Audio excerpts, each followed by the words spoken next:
Hey guys, welcome back.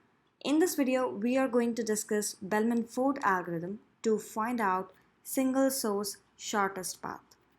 Bellman Ford algorithm help us find the shortest path from a source vertex to all other vertices of a weighted graph.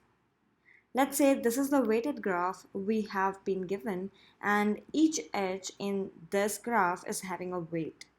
And this weight is the length of the path. Now we have to find out the shortest path from the source vertex to all the other vertices. We can also use dijkstra algorithm to deal with such a problem, but dijkstra algorithm cannot work well with graphs having negative weights. And here see we are having negative weights. So we should go for Bellman Ford. And Bellman Ford uses dynamic programming, unlike dijkstra that uses greedy algorithm. Alright, let's go ahead and see how it works. So we apply this algorithm when we have single source. So let's say that the source where we're going to start from is A. So first we overestimate the length of paths from starting vertex to all the other vertices. And let's say all the other vertices are infinity distance apart from starting vertex A. And obviously the distance of source from itself is 0. And now we're gonna iteratively relax these estimates by finding new paths that are shorter than the previous estimations. And how are we gonna do this? So we're gonna pick two connected vertices, let's say u and v, having distance du and v having distance dv, and the cost to reach from u to v is cost uv. Then if the addition of distance of u and the cost of uv is smaller than dv, that is smaller than the distance of v, then distance of v can be relaxed or updated as the sum.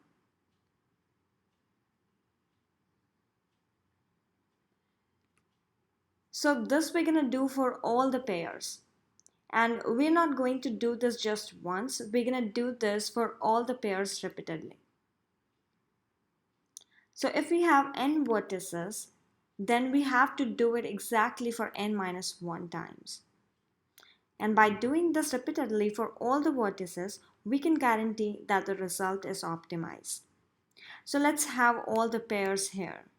So we have AB, we have AF, we have AD, we have BC, CE, DE, FB, FC, and FE. So now let's start the iteration. First pair is AB. See the value at B, it is infinity, and at A we are having 0 and the cost is 8. So when we add 0 and 8, the sum is smaller than infinity. So the distance of B can be updated as 0 plus 8, that is 8. Next pair is AF. Again see the distance at A is 0 and the distance at F is infinity. And the cost is 5. So when we add 0 to 5, it is smaller than infinity. So we can update DF. Next pair is AD. Again 0 plus 3 is smaller than infinity. We're going to update DF as 3. Now next pair we have is BC. B is having value 8 and the cost is 6, which is 14, and it is smaller than infinity. So let's update DC. The same we're gonna do for all the other pairs. The next pair is CE.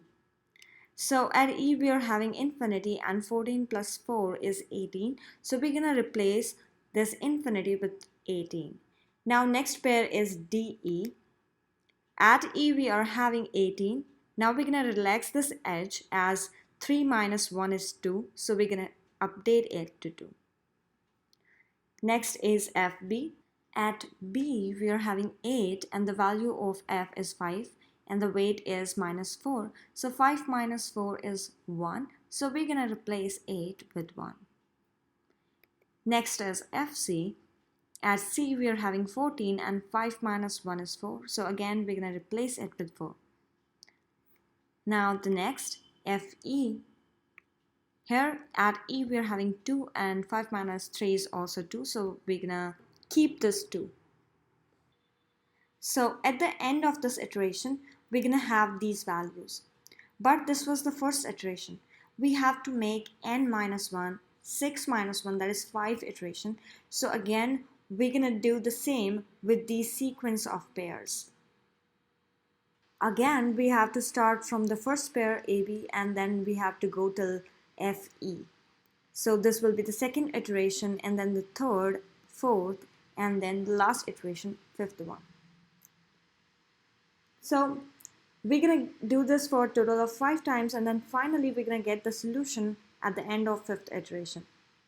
In many cases you may get the solution in initial iterations as we got the solution in the first iteration, but there can be cases that may give you the solution in the last iteration. So we always have to go for n minus 1 times because the optimal solution is guaranteed only when we iterate n minus 1 times. So this is how this algorithm works, and there is one drawback of Bellman Ford, that it cannot work with negative cycles. What is a negative cycle?